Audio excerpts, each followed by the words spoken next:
Hello, welcome back to The Successful Veteran, where I, your host Andrew, attempt to help everyone who's trying to transition out of the military into a civilian career. I know it can be difficult, but it doesn't have to be hard. So, here I want to talk about a little bit of one of the biggest things that hold people up on resumes, the skills section. It seems very simple. You put in skills, that's it. However, the skill section is one of the things that really can set you apart from everyone else who's applying for the job. And it can also be one of the things that make your resume go in that no pile.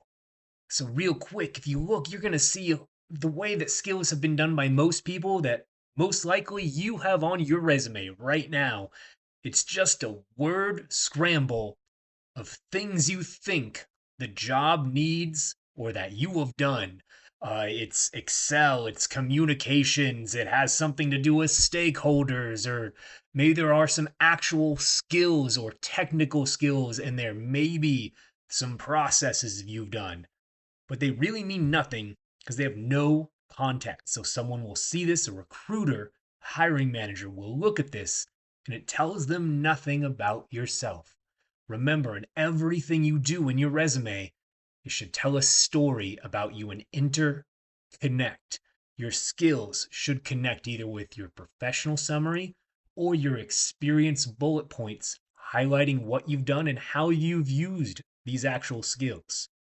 So now we go on to a better example, the better way of presenting your skills.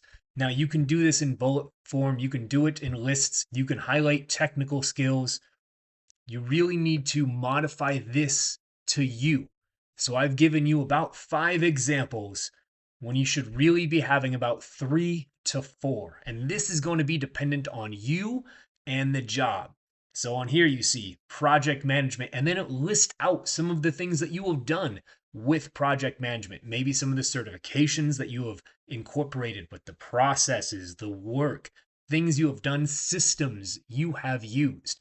Now, of these, some of which should be mentioned in your experience, highlighting how you have used project management skills or systems in some of your experience. Supply chain and logistics, things you've done with supply chain if you're a logistics officer in the military. And then we go down and we see AI, we see tech, process improvement.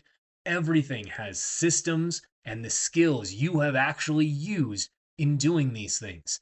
Now, this is just a template. Some other things that you may want to put in depending on who you are.